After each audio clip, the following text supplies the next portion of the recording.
We just have to open our eyes.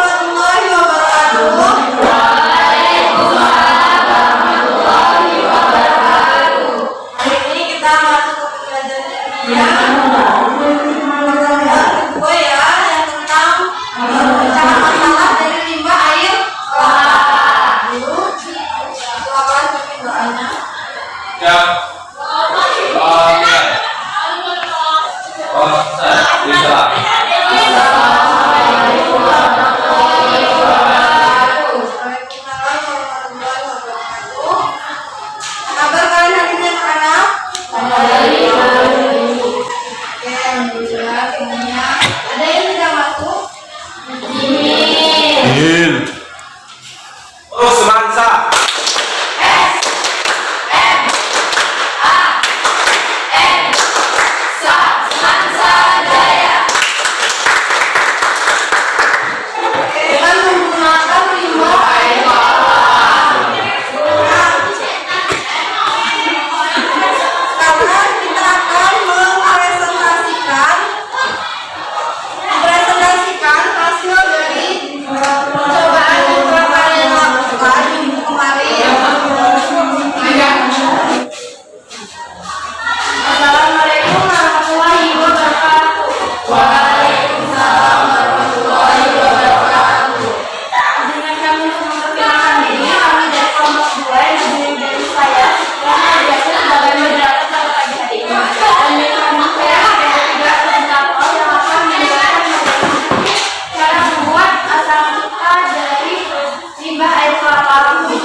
Penggunaan alat yang pertama pipet tetes, yang kedua spatula, yang ketiga panci, keempat gelas, yang kelima sarina, dan yang keenam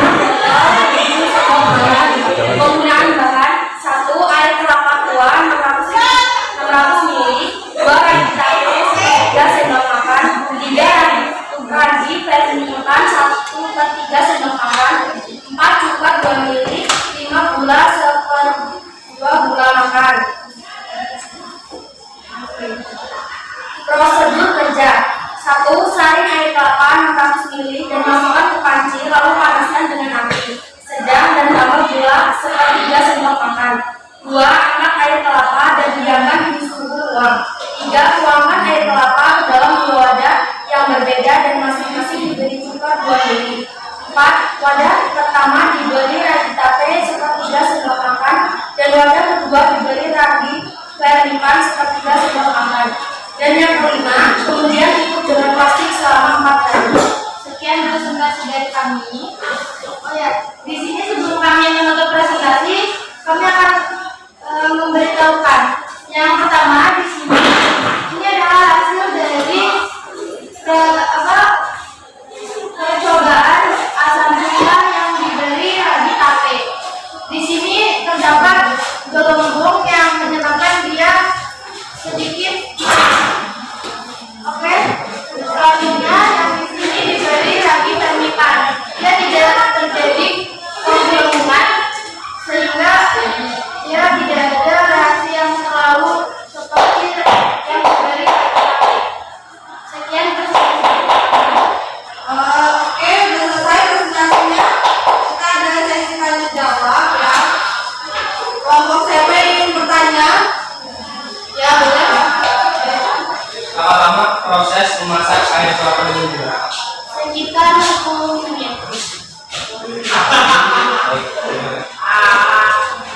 Terus ada lagi yang ditanyakan?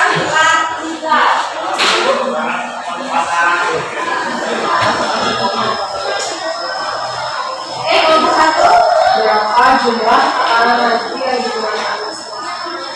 Untuk masing-masingnya diberi 1/3 sendok makan. Oke. Ada yang ingin ditanyakan lagi? Oke, kita beri tepuk tangan untuk kelompok 2.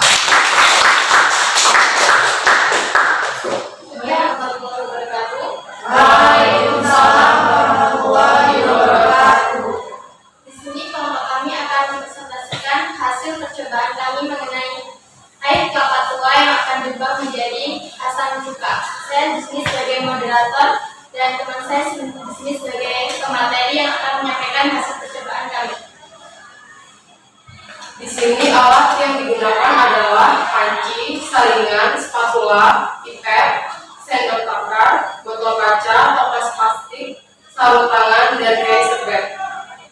Bahan yang digunakan adalah air kelapa tua 200 ml, gula pasir 1 sendok makan atau 1 sendok takar ukuran besar, permikan 1 sendok takar ukuran kecil, ragi tape 1 sendok takar ukuran kecil, dan cuka 2 ml.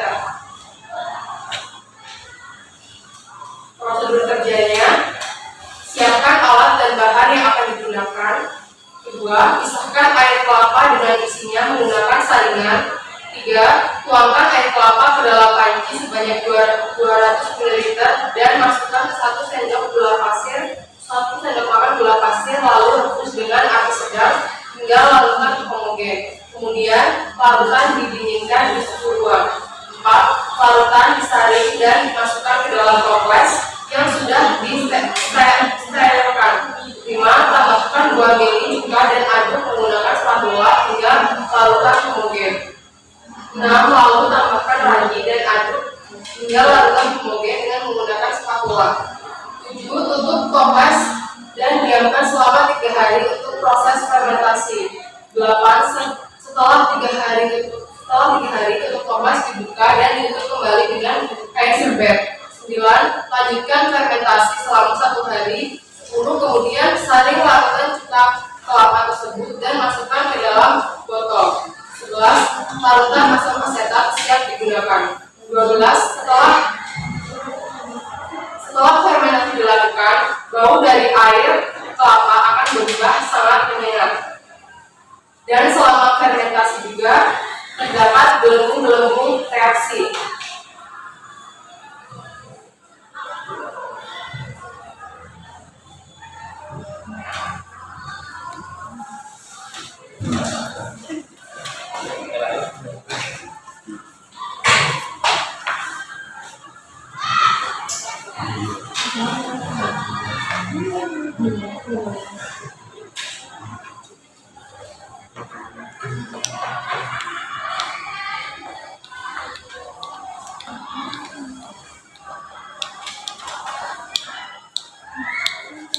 Ini adalah reaksi fermentasi dari asam asetat.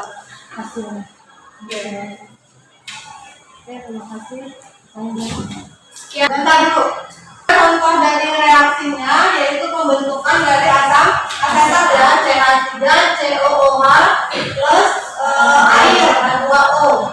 Jadi di sini dari alkohol dia terbentuk bereaksi dengan oksigen, dia menghasilkan asam cuka atau asam asetat. Ya, ada sesi tanya jawab, boleh silakan kelompok siapa? Ya. Bagaimana perbedaan hasil dari pemberian ragi tape dan ragi kue?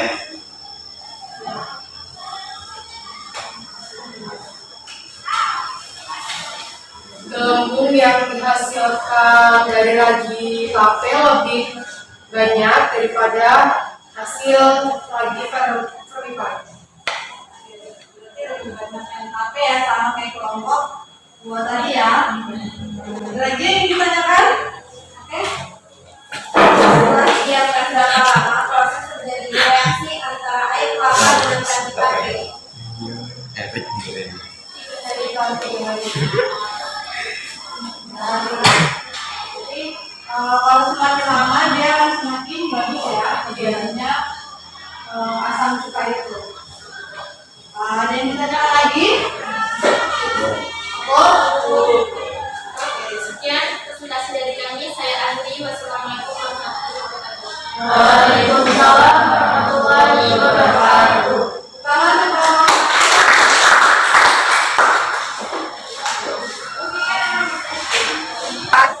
Tulis dulu kesimpulannya. Boleh silakan tulis dulu kesimpulannya.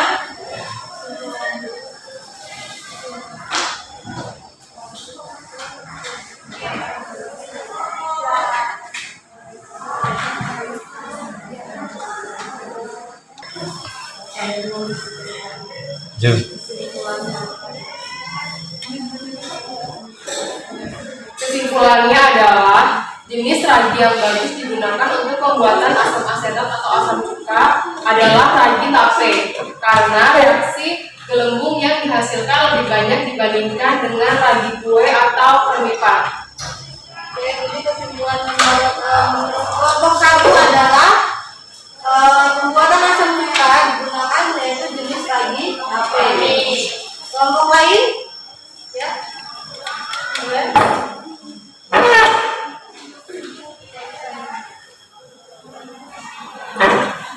Jenis ragi yang bagus digunakan untuk menurut hasil percobaan adalah ragi tape karena lebih banyak menghasilkan gelembung gas.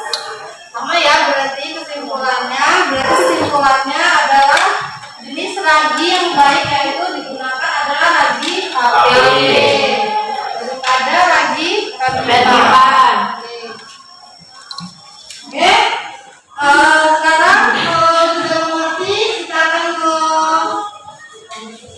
kita akan evaluasi pembelajaran hari ini. Kalian bisa menjawab 2 pertanyaan ini.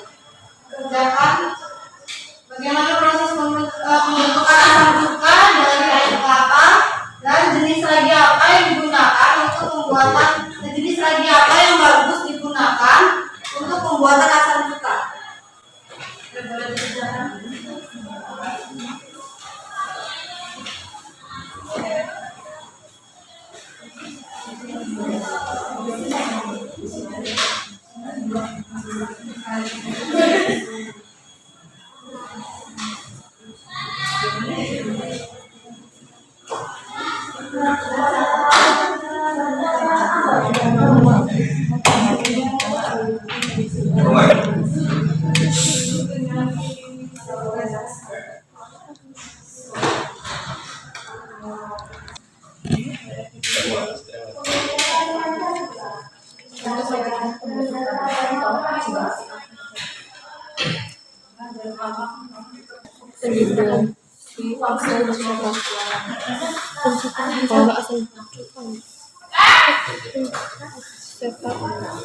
Atau cuka. Oke, kalau sudah evaluasi pembelajarannya boleh dibacakan. Siapa yang sudah? 1. Nomor 1, pertanyaannya, bagaimana proses pembentukan asam cuka dari air kelapa? Jawabannya, campuran air kelapa dan gula yang telah difermentasikan, kemudian ditambahkan cairan starter dan diaduk. Selanjutnya, difermentasikan kembali sekitar 7 hari untuk menghasilkan cuka dengan kandungan asam asetat kurang lebih 6%. Cuka disimpan dalam kondisi anaerobik untuk mencegah pembusukan oleh kondisi asam asetat atau cuka. Yang kedua, pertanyaannya, jenis ragi apa yang bagus digunakan untuk pembuatan asam cuka? Jawabannya ragi tape. Sekian dari kelompok 1. Terima kasih. Oke, kelompok 1. Jawabannya benar ya. Berarti asam cuka itu difermentasi dengan disaring ya, dicampur dengan gula, dipanaskan, kan? Setelah itu didiamkan selama maksimal 7 hari atau 14 hari, itu akan menghasilkan cuka yang kadar persennya yaitu sekitar 6%. Oke, benar ya jawabannya. Terus yang kedua yaitu jenis ragi yang digunakan yang bagus adalah jenis ragi tape. Sudah ngerti pembelajaran hari ini? Sudah. Kalau sudah, pembelajaran untuk minggu depan yaitu tentang kesetimbangan menurut pengaruh dari tekanan dan volume. Ya, kalian belajar di rumah. Jangan lupa berdoa dulu sebelum kita pulang.